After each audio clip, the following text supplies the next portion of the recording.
My salvation came from a totally unexpected source, which at the same time brought a new element into my life that has affected it to this very day. A new boy had just been enrolled in our school. He was the son of a well-to-do widow who had come to live in our town. He wore a mourning band on his sleeve. Being several years older than I, he was assigned to a grade above me. Still, I could not avoid noticing him, nor could anyone else. This remarkable student seemed much older than he looked. In fact, he did not strike anyone as a boy at all. In contrast to us, he seemed strange and mature, like a man, or rather like a gentleman. He was not popular, did not take part in our games, still less in the general roughhouse, and only his firm, self-confident tone toward the teachers won the admiration of the students. He was called Max Demian. One day, as happened now and again, an additional class was assigned to our large classroom for some reason or other. It was Demian's class. We, the younger ones, were having a scripture lesson. The higher grade had to write an essay. While the story of Cain and Abel was being drummed into us, I kept glancing toward Demian, whose face held a peculiar fascination for me, and I observed the intelligent, light, unusually resolute face, bent attentively and diligently over his work. He didn't at all look like a student doing an assignment, but rather like a scientist investigating a problem of his own. I couldn't say that he made a favorable impression on me. On the contrary, I had something against him. He seemed too superior and detached, his manner too provocatively confident, and his eyes gave him an adult expression, which children never like, faintly sad, with flashes of sarcasm. Yet I could not help looking at him, no matter whether I liked or detested him. But if he happened to glance my way, I averted my eyes in panic. When I think back on it today, and what he looked like as a student at that time, I can only say that he was in every respect different from all the others, was entirely himself with a personality all his own which made him noticeable, even though he did his best not to be noticed. His manner and bearing was that of a prince disguised among farm boys, taking great pains to appear one of them. He was walking behind me on the way home from school, and after the others had turned off, he caught up with me and said hello. Even his manner of greeting, though he tried to imitate our schoolboy tone, was distinctly adult and polite. "Shall we walk together for a while?" he asked. I felt flattered and nodded. Then I described to him where I lived. "Oh, over there," he said and smiled. "I know the house. There's something odd above the doorway. It interested me at once." I didn't know offhand what he meant, and was astonished that he apparently knew our house better than I did myself. The keystone of the arch above the doorway bore no doubt a kind of coat of arms, but it had worn off with time and had frequently been painted over. As far as I knew, it had nothing to do with us and our family. "I don't know anything about it," I said shyly. "It's a bird or something like that, and must be quite old. The house is supposed to have been part of the monastery at one point." "That's quite possible," he nodded. "Take a good look at it sometime. Such tilings can be quite interesting. I believe it's a sparrowhawk." We walked on. I felt very self-conscious. Suddenly Demian laughed as though something had struck him as funny. "Yes, when we had class together," he burst out. "The story of Cain who has that mark on his forehead, do you like it?" No, I didn't. It was rare for me to like anything we had to learn. Yet I didn't dare confess it, for I felt I was being addressed by an adult. I said I didn't much mind the story. Demian slapped me on the back. "You don't have to put on an act for me, but in fact the story is quite remarkable. It's far more remarkable than most stories we're taught in school. Your teacher didn't go into it at great lengths. He just mentioned the usual things about God and sin and so forth, but I believe—" He interrupted himself and asked with a smile, "Does this interest you at all?" "Well, I think," he went on, "one can give this story about Cain quite a different interpretation. And most of the things we're taught, I'm sure, are quite right and true. But one can view all of them from quite a different angle than the teachers do, and most of the time they then make better sense. For instance, one can't be quite satisfied with this Cain and the mark on his forehead with the way it's explained to us. Don't you agree? It's perfectly possible for someone to kill his brother with a stone and to panic and repent. But that he's awarded a special decoration for his cowardice, a mark that protects him and puts the fear of God into all the others, that's quite odd, isn't it?" "Of course," I said with interest. The idea began to fascinate me. But what other way of interpreting the story is there? He slapped me on the shoulder. It's quite simple. The first element of the story, its actual beginning, was the mark. Here was a man with something in his face that frightened the others. They didn't dare lay hands on him. He impressed them, he and his children. We can guess, no, we can be quite certain, that it was not a mark on his forehead like a postmark. Life is hardly ever as clear and straightforward as that. It is much more likely that he struck people as faintly sinister, perhaps a little more intellect and boldness in his look than people were used to. This man was powerful. You would approach him only with awe. He had a sign. You could explain this any way you wished, and people always want what is agreeable to them and puts them in the right. They were afraid of Cain's children. They bore a sign. So they did not interpret the sign for what it was, a mark of distinction, but as its opposite. They said, "Those fellows with the sign, they're a strange lot." And indeed they were. People with courage and character always seemed sinister to the rest. It was a scandal that a breed of fearless and sinister people ran about freely, so they attached a nickname and myth to these people to get even with them, to make up for the many times they had felt afraid. Do you get it? Yes, that is, in that case Cam wouldn't have been evil at all. And the whole story in the Bible is actually not authentic? Yes and no. Such age-old stories are always true, but they aren't always properly recorded and aren't always given correct interpretations. In short, I mean Cain was a fine fellow, and this story was pinned on him only because people were afraid. The story was simply a rumor, something that people gab about, and it was true insofar as Cain and his children really bore a kind of mark and were different from most people.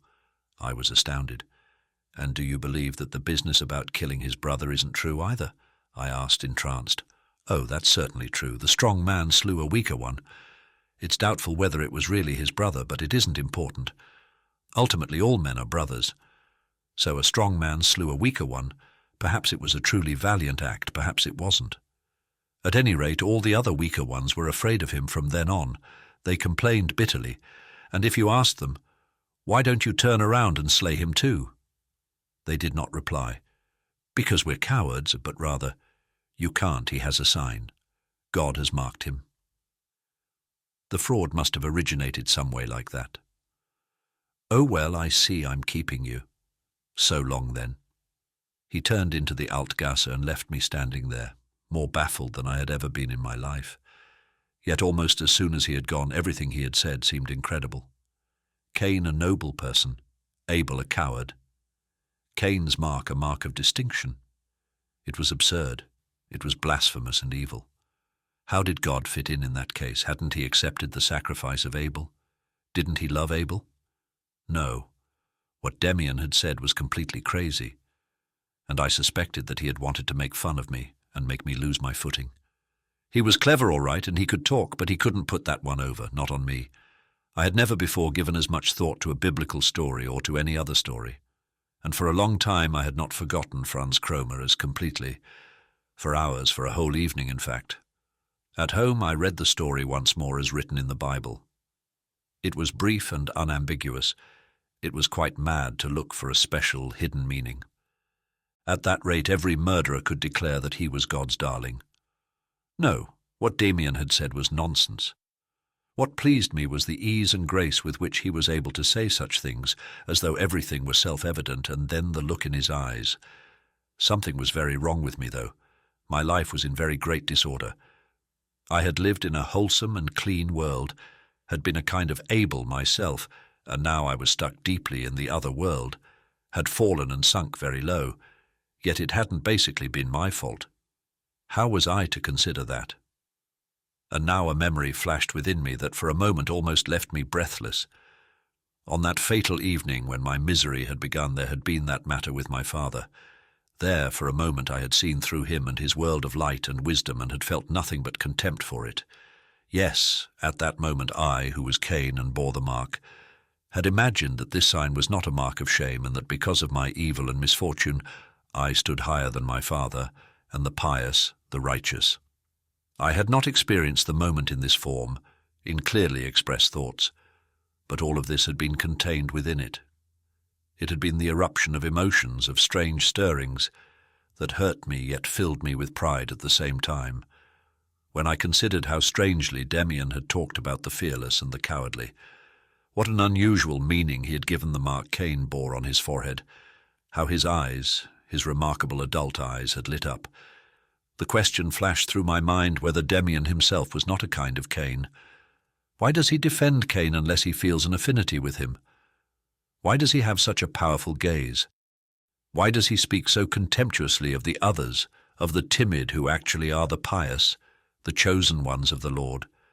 I could not bring these thoughts to any conclusion. A stone had been dropped into the well. The well was my youthful soul. And for a very long time, this matter of Cain, the fratricide, and the mark formed the point of departure for all my attempts at comprehension, my doubts, and my criticism. I noticed that Demian exerted equal fascination over the other students. I hadn't told anyone about his version of the story of Cain, but the others seemed to be interested in him too. At any rate, many rumors were in circulation about the new boy. If I could only remember them all now, each one would throw some light on him and could be interpreted. I remember first that Demian's mother was reported to be wealthy, and also, supposedly, neither she nor her son ever attended church. One story had it that they were Jewish, but they might equally well have been secret Mohammedans. Then there was Max Demian's legendary physical prowess. But this could be corroborated. When the strongest boy in Demian's class had taunted him, calling him a coward when he refused to fight back, Demian had humiliated him. Those who were present told that Demian had grasped the boy with one hand by the neck and squeezed until the boy went pale. Afterwards, the boy had slunk away and had not been able to use his arm for a whole week.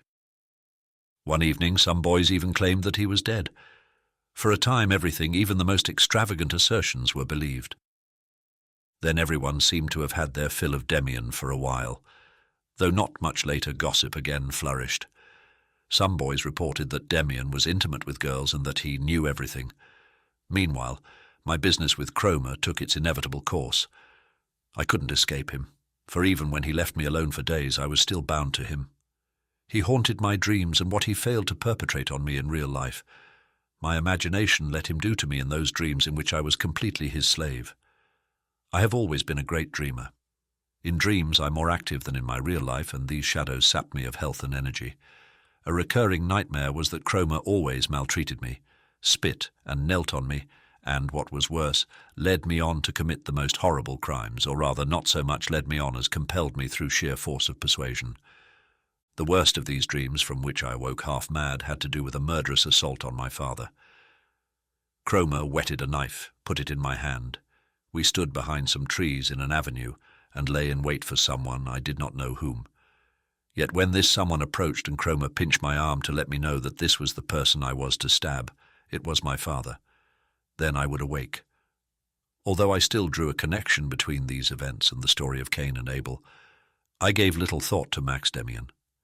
When he first approached me again, it was, oddly enough, also in a dream, for I was still dreaming of being tortured. Yet this time it was Demian who knelt on me, and this was totally new and left a deep impression on me.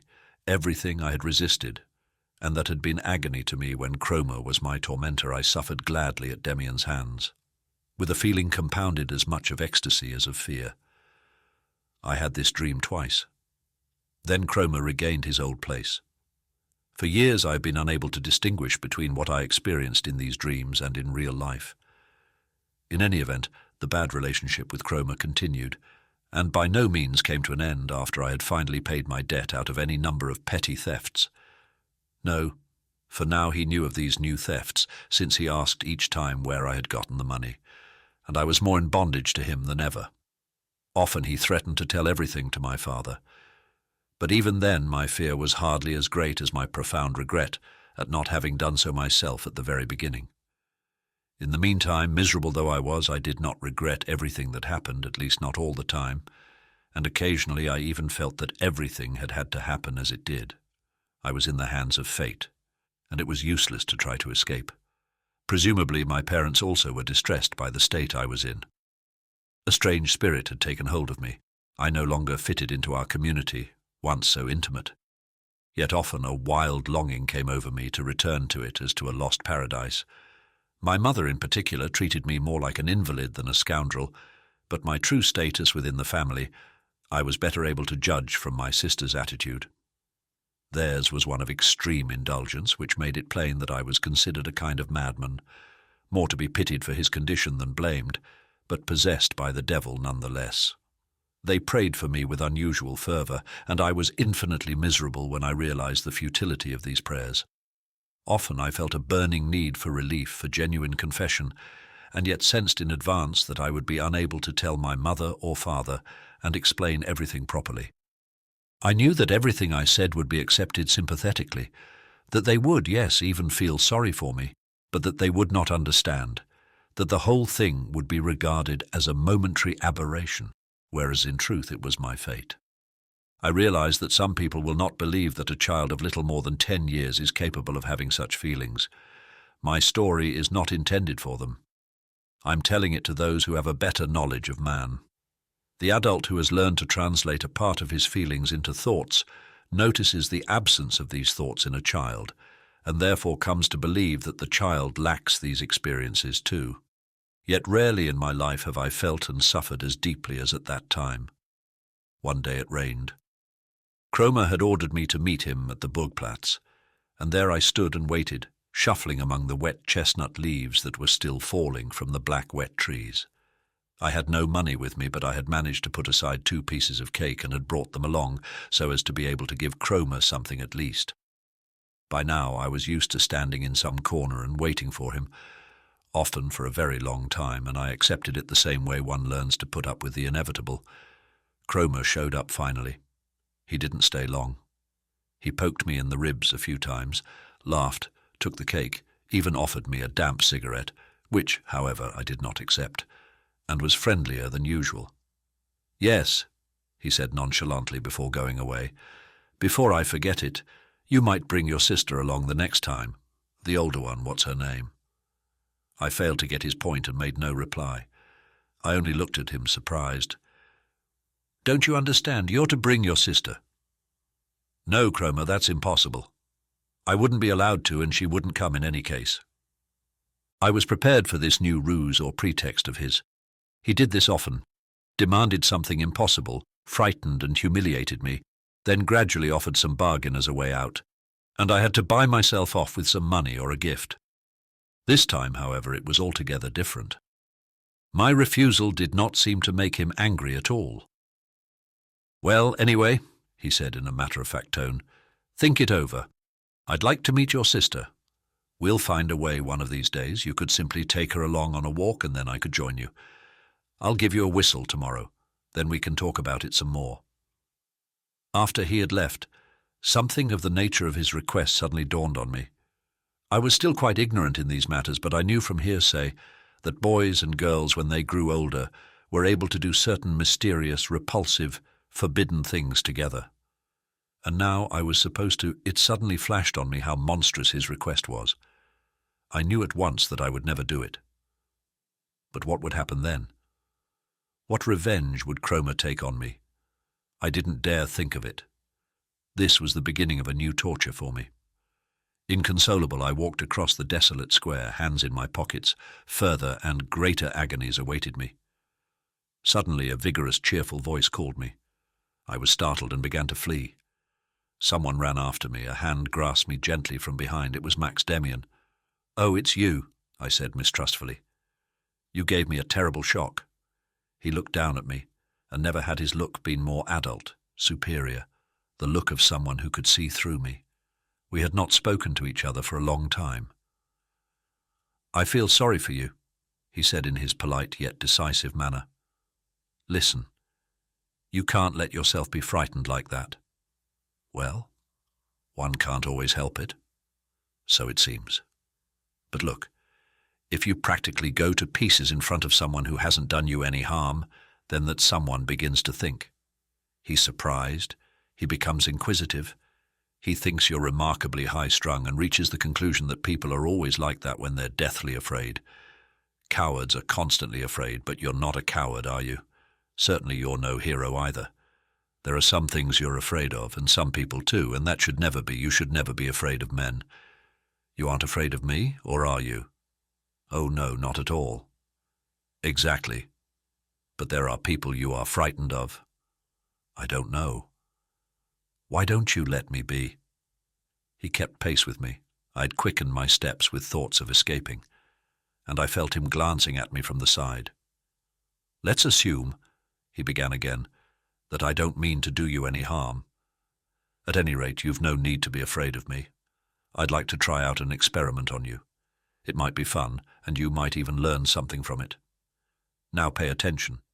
You see, I sometimes practice an art known as thought reading. There's no black magic about it, but if you don't know how it's done, it can seem very uncanny. You can shock people with it too. Now let's give it a try. Well, I like you, or I'm interested in you, and would like to discover what goes on inside you. I've already taken the initial step in that direction. I've frightened you so that you're nervous. There must be things and people that you're afraid of. If you are afraid of someone, the most likely reason is that this someone has something on you. For example, you've done something wrong and the other person knows it. He has a hold on you. You get it? Very clear, isn't it? I looked up helplessly at his face, which was as serious and intelligent as ever and kind. Yet its detached severity lacked tenderness. Impartiality or something similar was visible in it. I was hardly aware of what was happening to me. He stood before me like a magician. Have you got it? He asked once more. I nodded, unable to speak. I told you, reading other people's thoughts seems strange, but it's perfectly natural. For instance, I could tell you almost exactly what you thought about me the time I told you the story of Cain and Abel. Well, this isn't the time to talk of that. I also think it possible that you dreamed about me once. But let's put that aside too. You're bright, and most people are stupid. I like talking to a bright fellow now and then, someone I can trust. You don't mind, do you? Of course not, but I don't understand. Let's keep to our amusing experiment for the moment. So we've discovered that boy, S, is easily frightened. He's afraid of someone. He probably shares a secret with this other person, a secret that makes him feel uneasy. Roughly speaking, does this correspond to the facts? As though in a dream, I succumbed to his voice and influence. His voice seemed to come from within myself, and it knew everything. Did it know everything more clearly and better than I did myself? Demian slapped me firmly on the shoulder. So that's what it is. I thought it might be. Now just one more question.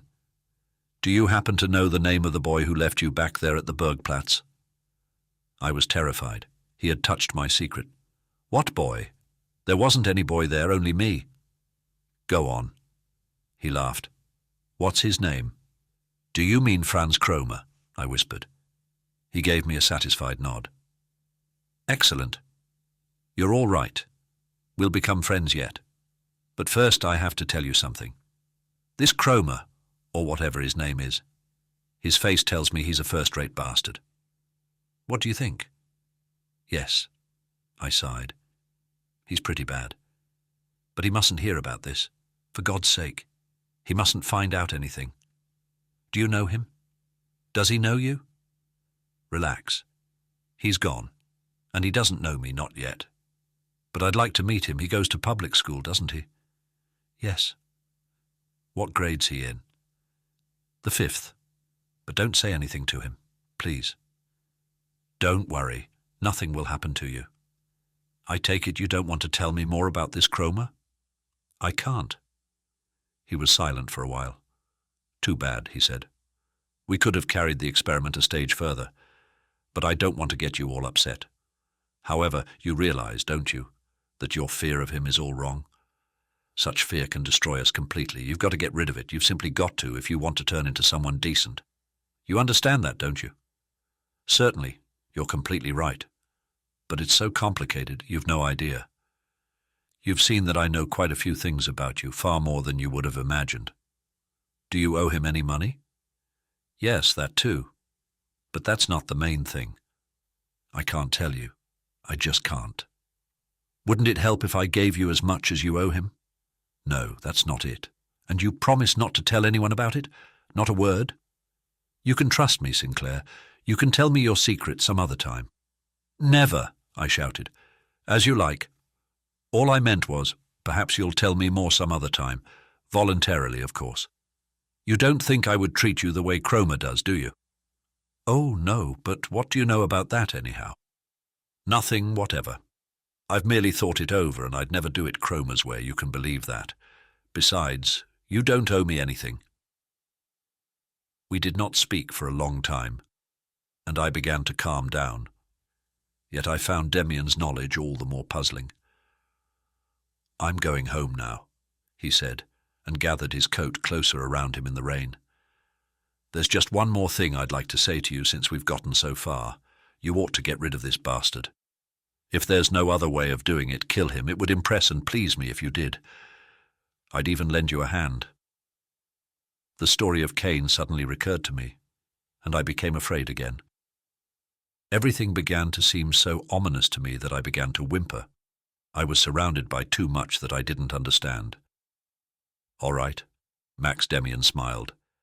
Go on home. We'll find a way, even though killing him would be the simplest. In cases like this, the simplest course is always the best. Your friend Cromer isn't the best friend to have. I found my way home, and it seemed to me that I had been away for a year. Everything looked different.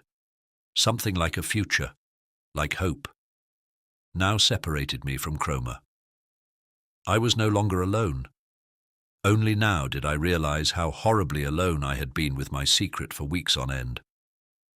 And at once I remembered a thought I had had several times before, that a confession to my parents would lighten my load but would not entirely relieve me of it.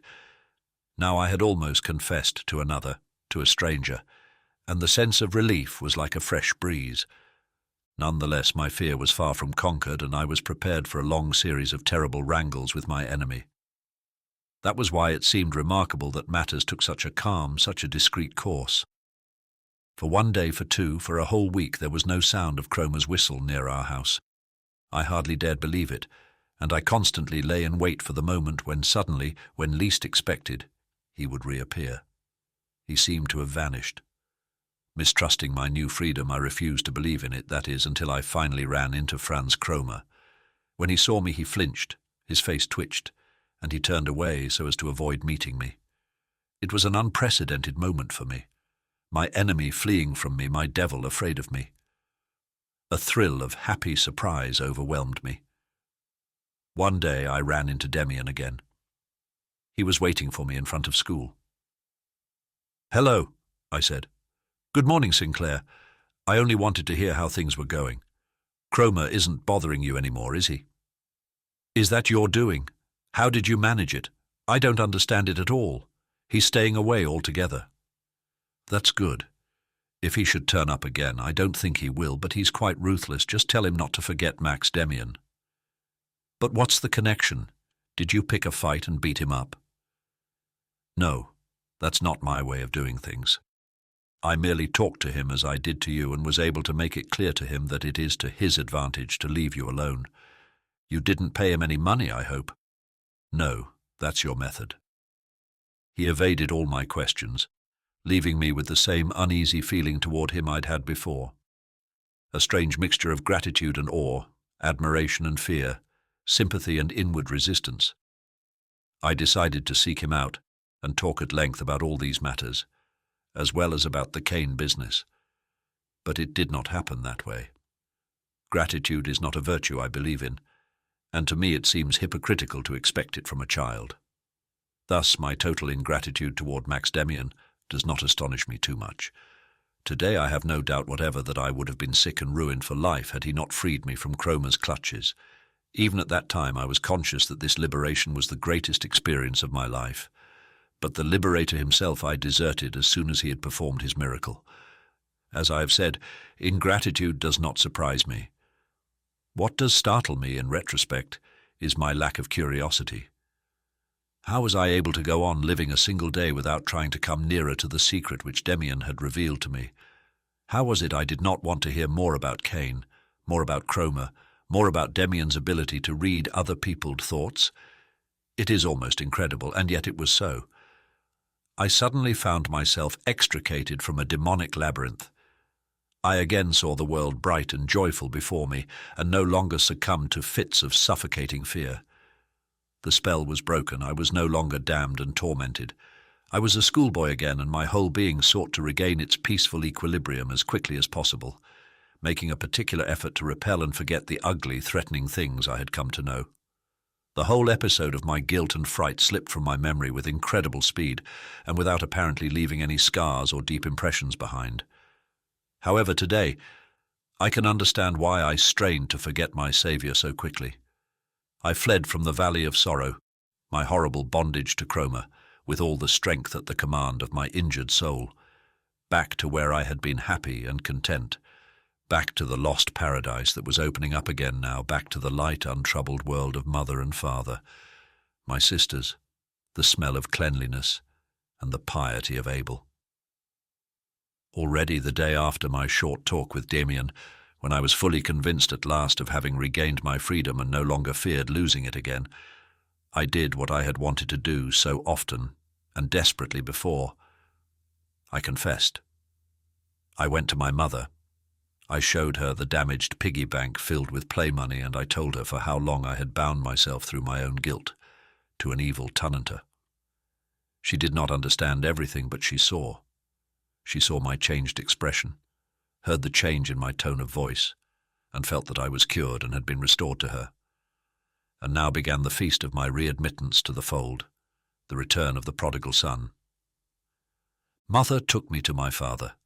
The story was repeated. There were questions and exclamations of surprise. Both parents stroked at my head and breathed sighs of relief after the long period of oppression. Everything was marvelous. Everything happened as the stories I had read said they would. Everything resolved itself in wonderful harmony.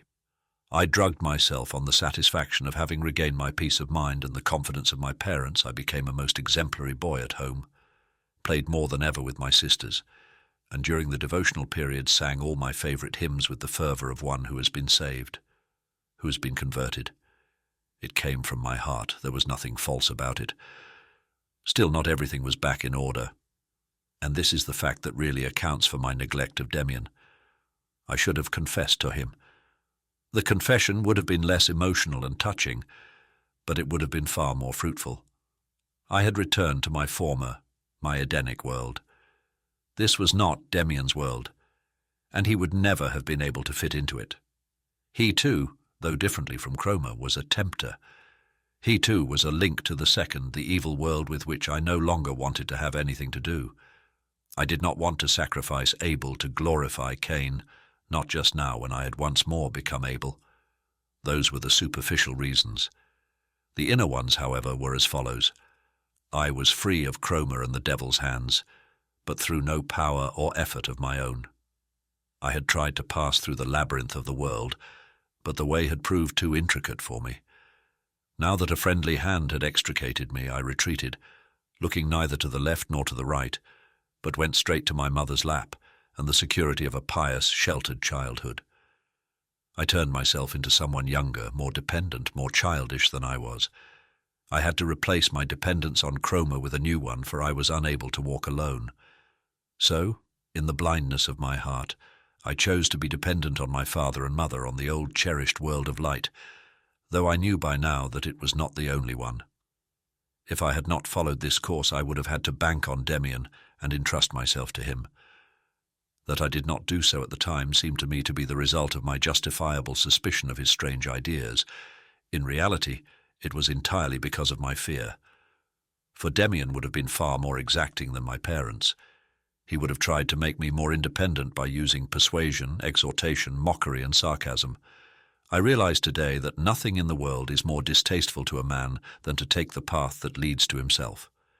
Yet 6 months later, I could not resist the temptation, and I asked my father during a walk what one was to make of the fact that some people considered Cain a better person than Abel.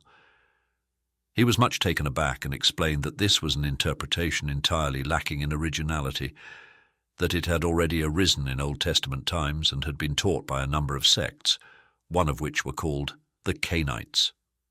But of course this mad doctrine was merely an attempt on the part of the devil to destroy our faith, for if one believed that Cain was right and Abel in the wrong, then it followed that God had made a mistake. In other words, the God of the Bible was not the right and only one, but a false God. Indeed, the Cainites had taught and preached something of the sort. However, this heresy had long since disappeared from the face of the earth, and he was only surprised that a school friend of mine should have heard anything about it. He warned me most seriously against harbouring such ideas. 3. Among thieves. If I wanted to, I could recall many delicate moments from my childhood, the sense of being protected that my parents gave me, my affectionate nature, simply living a playful, satisfied existence in gentle surroundings. But my interest centres on the steps that I took to reach myself. All the moments of calm, the islands of peace whose magic I felt, I leave behind in the enchanted distance. Nor do I ask to ever set foot there again.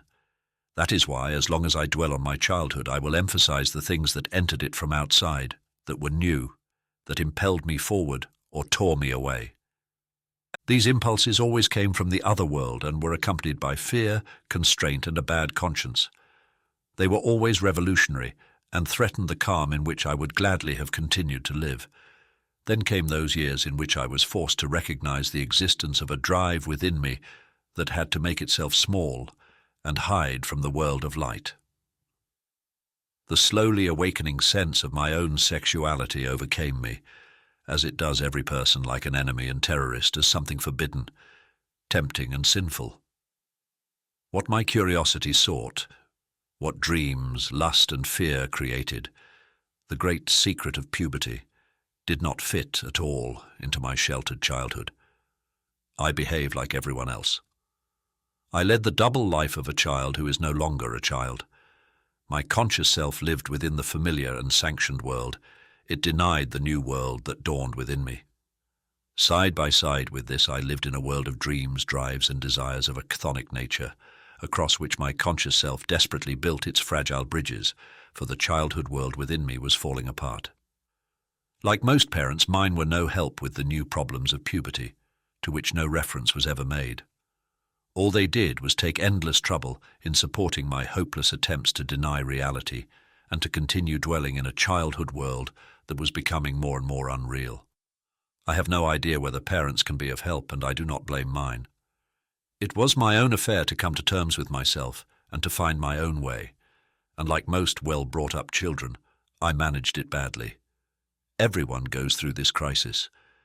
For the average person, this is the point when the demands of his own life come into the sharpest conflict with his environment, when the way forward has to be sought with the bitterest means at his command. Many people experience the dying and rebirth, which is our fate, only this once during their entire life. Their childhood becomes hollow and gradually collapses.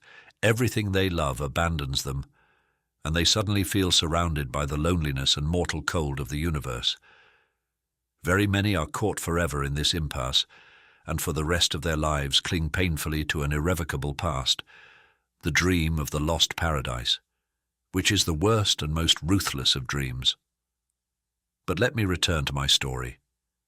The sensations and dream images announcing the end of my childhood are too many to be related in full. The important thing was that the dark world, the other world, had reappeared. What Franz Kromer had once been was now part of myself. Several years had gone by since the episode with Kromer. That dramatic time filled with guilt lay far in the past and seemed like a brief nightmare that had quickly vanished. Franz Kromer had long since gone out of my life. I hardly noticed when I happened to meet him in the street. The other important figure in my little tragedy, Max Demian, was never to go out of my life again entirely. Yet for a long time he merely stood at its distant fringes, visible but out of effective range. Only gradually did he come closer, again radiating strength and influence. I am trying to see what I can remember of Demian at that time. It is quite possible that I didn't talk to him once for a whole year or even longer. I avoided him, and he did not impose himself on me in any way. The few instances that we met, he merely nodded to me. Sometimes it even seemed as though his friendliness was faintly tinged with derision or with ironic reproach.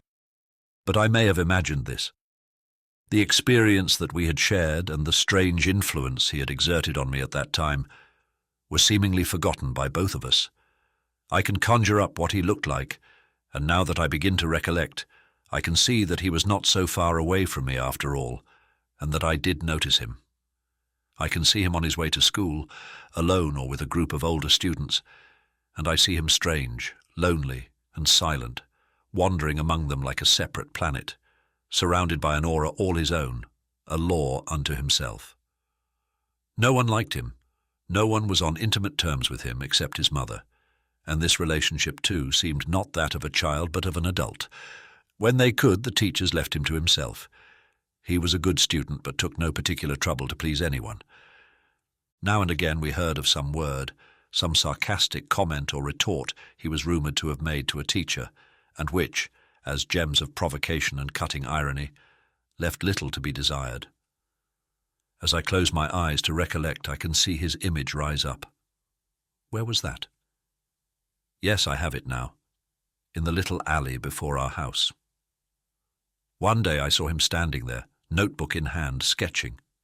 He was drawing the old coat of arms with the bird above our entrance.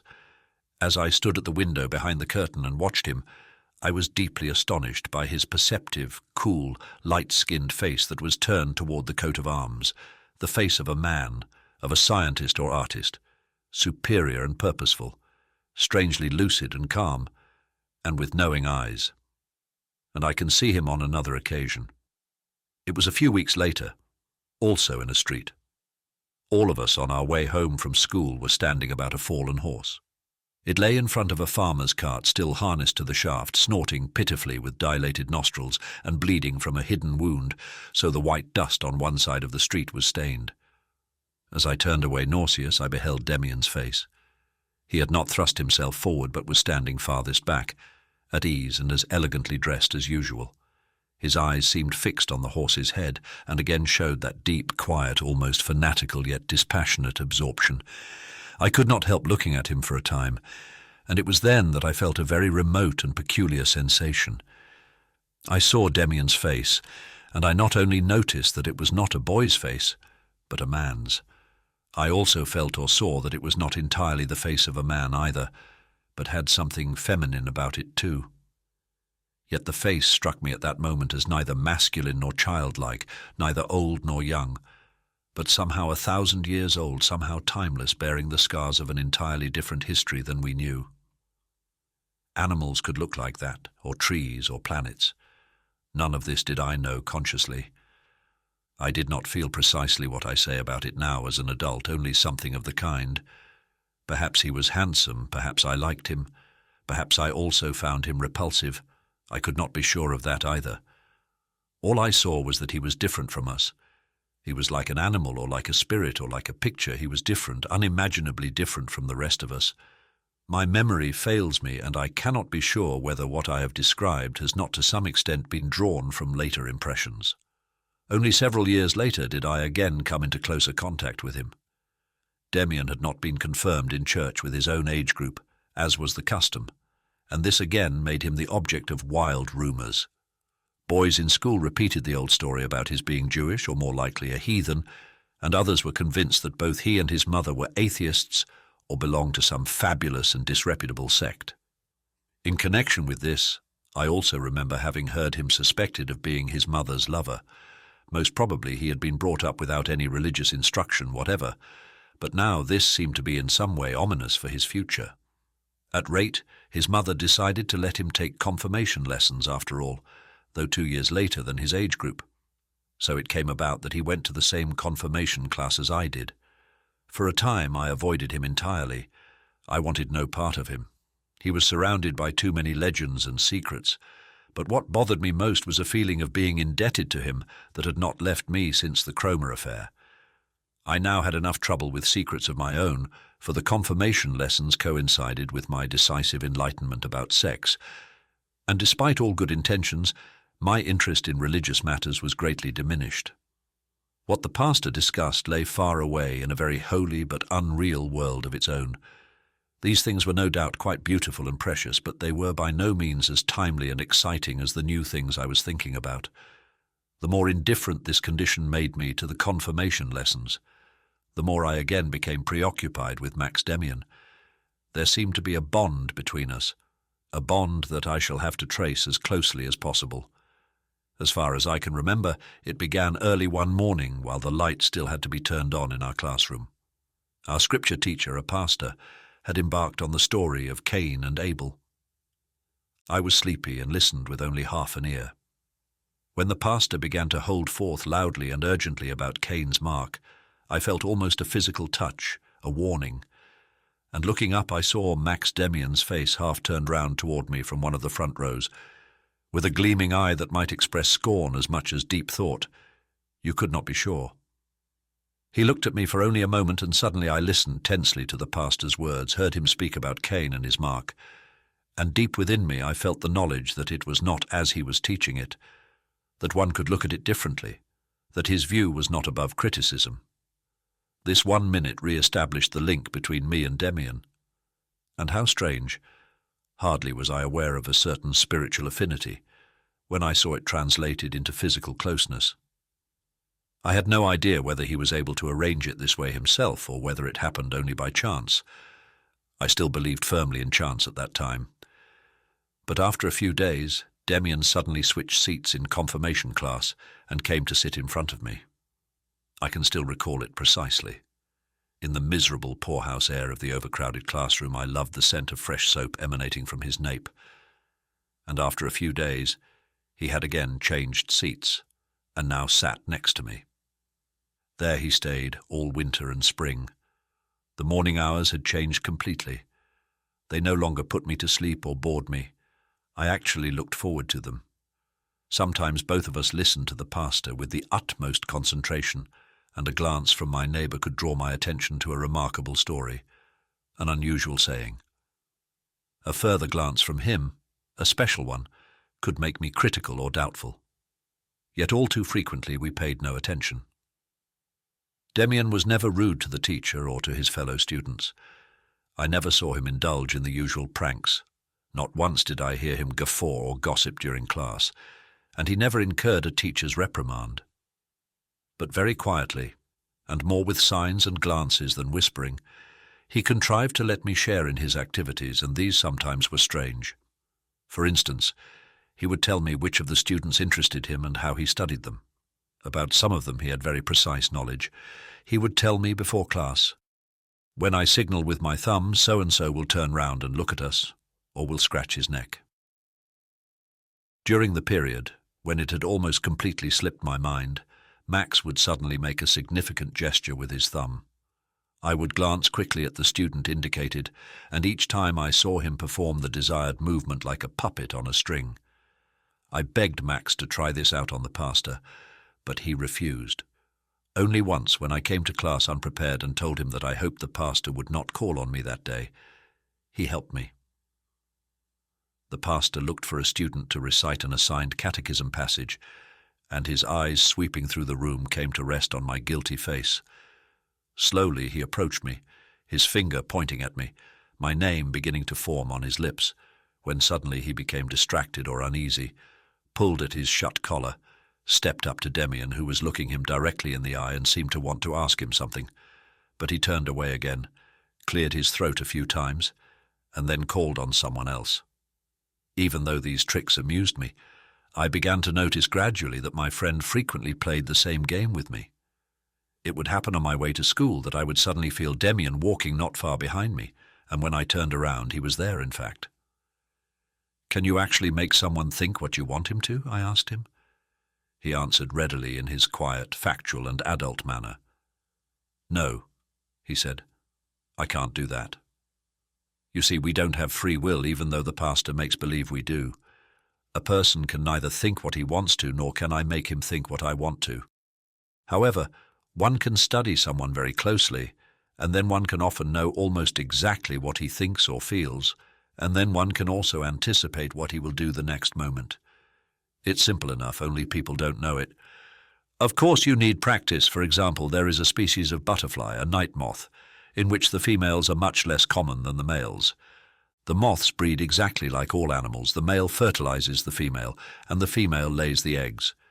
Now, if you take a female night moth, many naturalists have tried this experiment, the male moths will visit this female at night, and they will come from hours away. From hours away, just think. From a distance of several miles, all these males sense the only female in the region. One looks for an explanation for this phenomenon, but it is not easy. You must assume that they have a sense of smell of some sort, like a hunting dog that can pick up and follow a seemingly imperceptible scent. Do you see? Nature abounds with such inexplicable things. But my argument is, if the female moths were as abundant as the males, the latter would not have such a highly developed sense of smell. They've acquired it only because they had to train themselves to have it. If a person were to concentrate all his willpower on a certain end, then he would achieve it, that's all. And that also answers your question. Examine a person closely enough and you know more about him than he does himself. It was on the tip of my tongue to mention thought reading and to remind him of the scene with Cromer that lay so far in the past.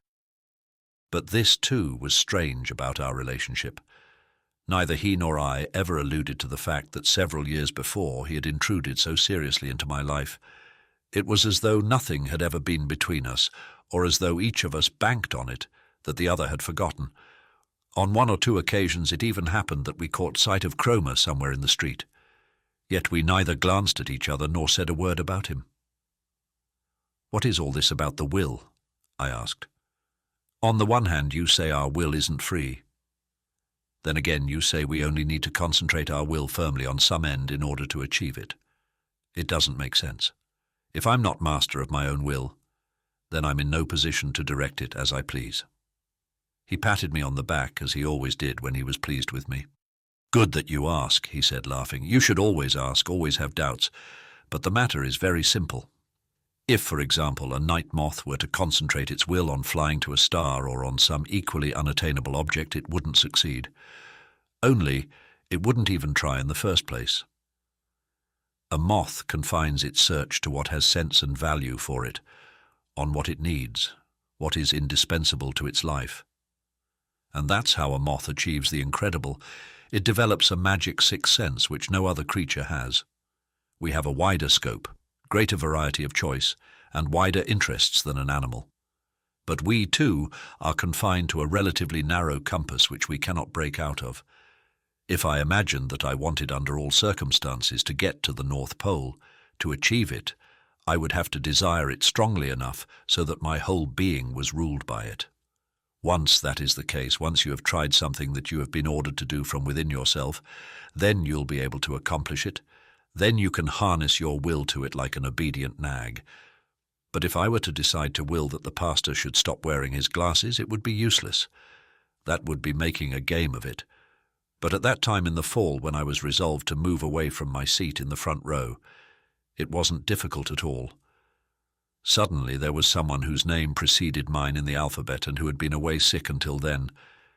And since someone had to make room for him, it was me, of course, because my will was ready to seize the opportunity at once. "Yes," I said. "I too felt odd at that time. From the moment that we began to take an interest in each other, you moved closer and closer to me. But how did that happen? You did not sit next to me right away. First you sat for a while in the bench in front of me. How did you manage to switch once more?" "It was like this. I didn't know myself exactly where I wanted to sit, but I wanted to shift from my seat in the front row. I only knew that I wanted to sit farther to the back. It was my will to come to sit next to you, but I hadn't become conscious of it as yet. At the same time, your will accorded with mine and helped me. Only when I found myself sitting in front of you did I realize that my wish was only half fulfilled and that my sole aim was to sit next to you. But at that time no one fell ill, no one who had been ill returned, no new student joined the class. You're right, but at the time I simply did as I liked and sat down next to you. The boy with whom I changed seats was somewhat surprised, but he let me do as I pleased. The pastor, too, once noticed that some sort of change had occurred. Even now something bothers him secretly every time he has to deal with me, for he knows that my name is Demian, and that something must be wrong if I, a D, sit way in back in the S's. But that never penetrates his awareness, because my will opposes it, and because I continuously place obstacles in his path. He keeps noticing that there's something wrong, then he looks at me and tries to puzzle it out. But I have a simple solution to that. Every time his eyes meet mine, I stare him down. Very few people can stand that for long. All of them become uneasy. If you want something from someone and you look him firmly in both eyes and he doesn't become ill at ease, give up. You don't have a chance. Ever. But that is very rare. I actually know only one person where it doesn't help me." "Who is that?" I asked quickly. He looked at me with narrowed eyes, as he did when he became thoughtful. Then he looked away and made no reply. Even though I was terribly curious, I could not repeat the question. I believe he meant his mother. He was said to have a very close relationship with her, yet he never mentioned her name and never took me home with him. I hardly knew what his mother looked like. Sometimes I attempted to imitate Demian and fix my will with such concentration on something that I was certain to achieve it. There were wishes that seemed urgent enough to me, but nothing happened. It didn't work. I could not bring myself to talk to Demian about it. I wouldn't have been able to confess my wishes to him, and he didn't ask either. Meantime, cracks had begun to appear in my religious faith, yet my thinking, which was certainly much influenced by Demian, was very different from that of some of my fellow students who boasted complete unbelief. On occasion they would say it was ridiculous, unworthy of a person to believe in God, that stories like the Trinity and virgin birth were absurd, shameful. It was a scandal that we were still being fed such nonsense in our time. I did not share these views, even though I had my doubts about certain points. I knew from my childhood the reality of a devout life, as my parents led it, and I knew also that this was neither unworthy nor hypocritical. On the contrary, I still stood in the deepest awe of the religious. Demian, however, had accustomed me to regard and interpret religious stories and dogma more freely, more individually, even playfully, with more imagination. At any rate, I always subscribed with pleasure to the interpretations he suggested. Some of it, the Cain business, for instance, was of course too much for me to stomach. And once during confirmation class he startled me with an opinion that was possibly even more daring. The teacher had been speaking about Golgotha. The biblical account of the suffering and death of the Saviour had made a deep impression on me since my earliest childhood. Sometimes, as a little boy, on Good Friday, for instance, deeply moved by my father's reading of the Passion to us, I would live in this sorrowful yet beautiful, ghostly, pale yet immensely alive world in Gethsemane and on Golgotha. And when I heard Bach's St. Matthew Passion, the dark, mighty glow of suffering in this mysterious world filled me with a mystical sense of trembling. Even today I find in this music and in his Actus Tragicus the essence of all poetry. At the end of that class, Demian said to me thoughtfully, "There's something I don't like about this story, Sinclair. Why don't you read it once more and give it the acid test? There's something about it that doesn't taste right. I mean the business with the two thieves. The three crosses standing next to each other on the hill are most impressive, to be sure. But now comes this sentimental little treatise about the good thief. At first he was a thorough scoundrel, had committed all those awful things and God knows what else, and now he dissolves in tears and celebrates such a tearful feast of self-improvement and remorse.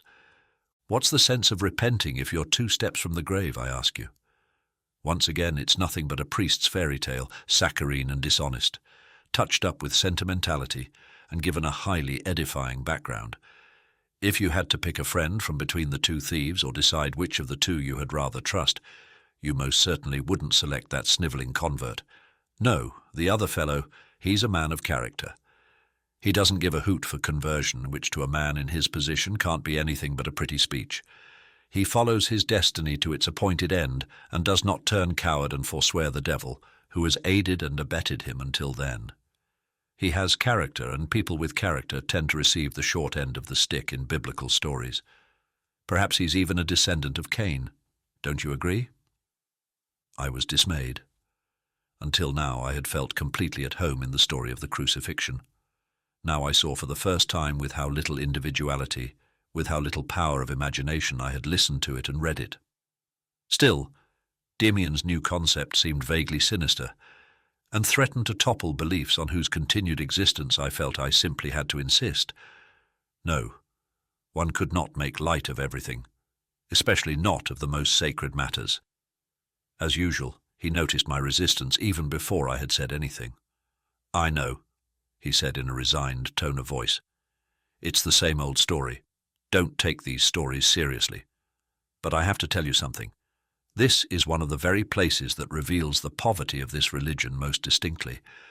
The point is that this God of both Old and New Testaments is certainly an extraordinary figure, but not what he purports to represent.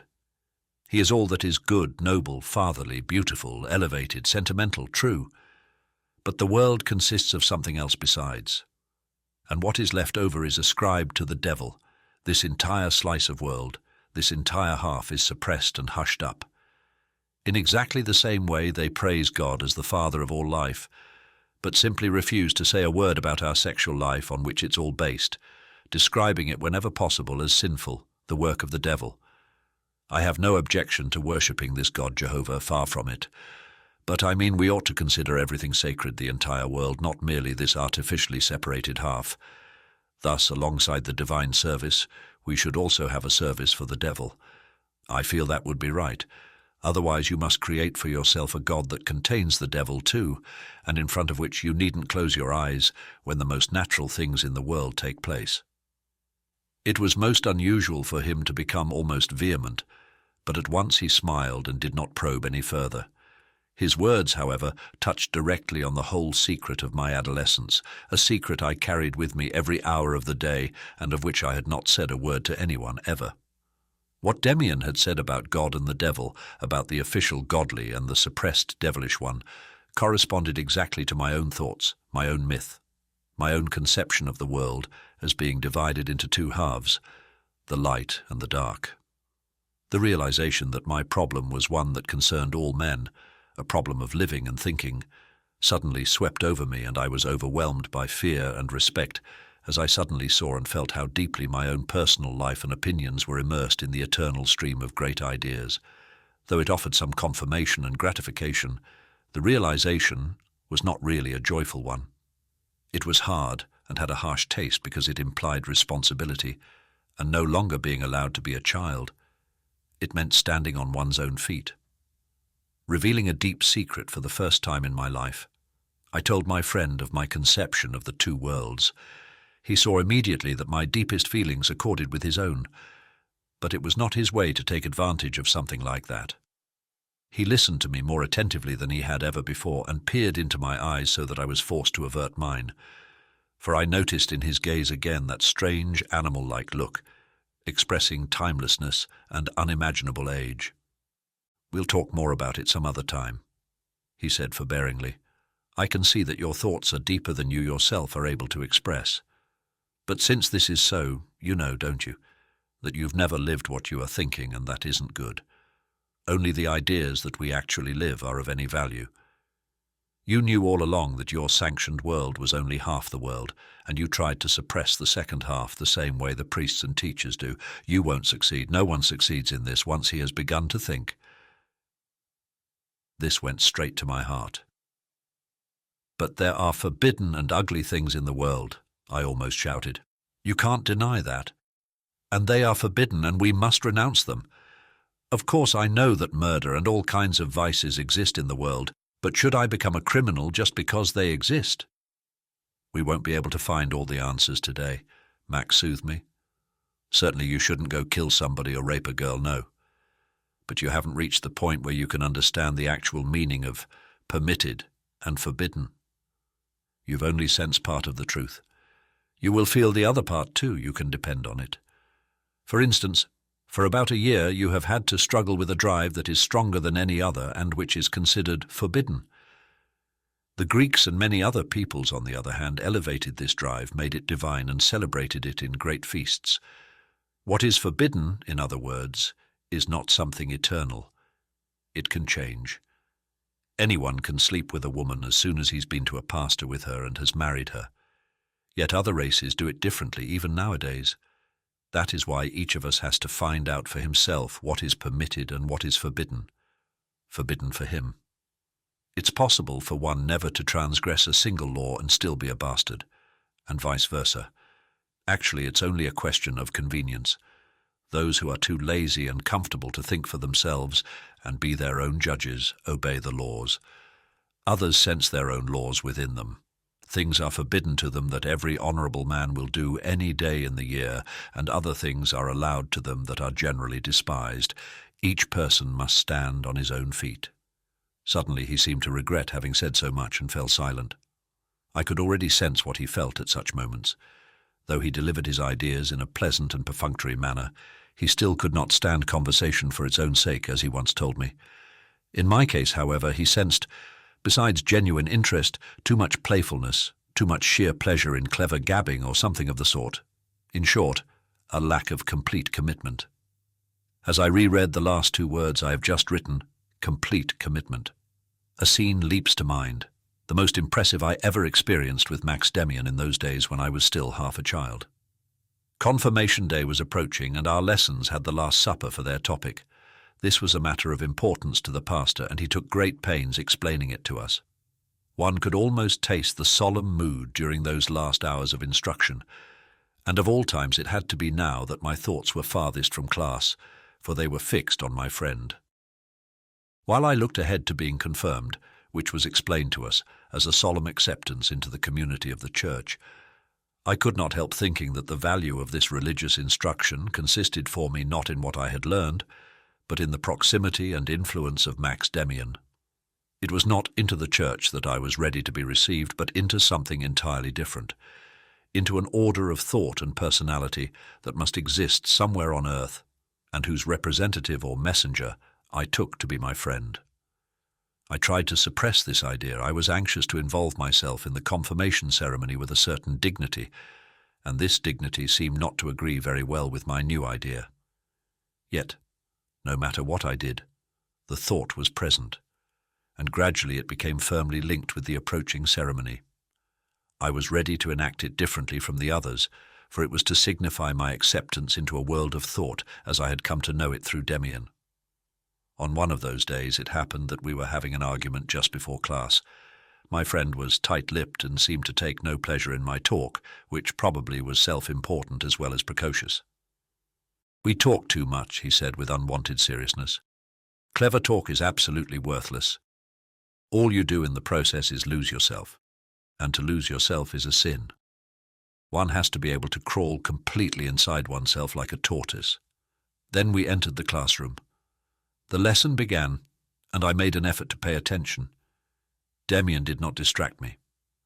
After a while I began to sense something odd from the side where he sat, an emptiness or coolness or something similar, as though the seat next to me had suddenly become vacant. When the feeling became oppressive, I turned to look. There I saw my friend sitting upright, his shoulders braced back as usual. Nonetheless, he looked completely different, and something emanated from him. Something surrounded him that was unknown to me. I first thought he had his eyes closed, but then saw they were open. Yet they were not focused on anything. It was an unseeing gaze. They seemed transfixed with looking inward or into a great distance. He sat there completely motionless, not even seeming to breathe. His mouth might have been carved from wood or stone. His face was pale, uniformly pale like a stone, and his brown hair was the part of him that seemed closest to being alive. His hands lay before him on the bench, lifeless and still as objects, like stones or fruit, pale, motionless yet not limp, but like good strong pods sheathing a hidden vigorous life. I trembled at the sight. Dead, I thought, almost saying it aloud. My spellbound eyes were fixed on his face, on this pale stone mask, and I felt, this is the real Demian. When he walked beside me or talked to me, that was only half of him. Someone who periodically plays a role, adapts himself, who out of sheer complacence does as the others do. The real Demian, however, looked like this, as primeval, animal, marble, beautiful and cold, dead yet secretly filled with fabulous life, and around him this quiet emptiness, this ether, interstellar space, this lonely death. Now he has gone completely into himself, I felt, and I trembled. Never had I been so alone. I had no part in him. He was inaccessible. He was more remote from me than if he had been on the most distant island in the world. I could hardly grasp it that no one besides me noticed him. Everyone should have looked at him, everyone should have trembled, but no one heeded him. He sat there like a statue, and, I thought, proud as an idol. A fly lighted on his forehead and scurried across his nose and lips. Not a muscle twitched. Where was he now? What was he thinking? What did he feel? Was he in heaven, or was he in hell? I was unable to put a question to him.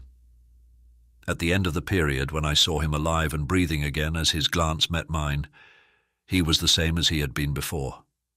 Where did he come from? Where had he been? He seemed tired. His face was no longer pale, his hands moved again, but now the brown hair was without luster, as though lifeless. During the next few days I began a new exercise in my bedroom. I would sit rigid in a chair, make my eyes rigid too, and stay completely motionless, and see how long I could keep it up and what I would feel. I only felt very tired and my eyelids itched. Shortly afterwards we were confirmed, an event that calls forth no important memories whatever. Now everything changed. My childhood world was breaking apart around me. My parents eyed me with a certain embarrassment. My sisters had become strangers to me. A disenchantment falsified and blunted my usual feelings and joys. The garden lacked fragrance. The woods held no attraction for me. The world stood around me like a clearance sale of last year's second-hand goods, insipid, all its charm gone. Books were so much paper, music a grating noise. That is the way leaves fall around a tree in autumn. A tree unaware of the rain running down its sides, of the sun or the frost, and of life gradually retreating inward. The tree does not die. It waits. It had been decided that I would be sent away to a boarding school at the end of the vacation. For the first time I would be away from home. Sometimes my mother approached me with particular tenderness, as if already taking leave of me ahead of time, intent on inspiring love, homesickness, the unforgettable in my heart. Demian was away on a trip. I was alone.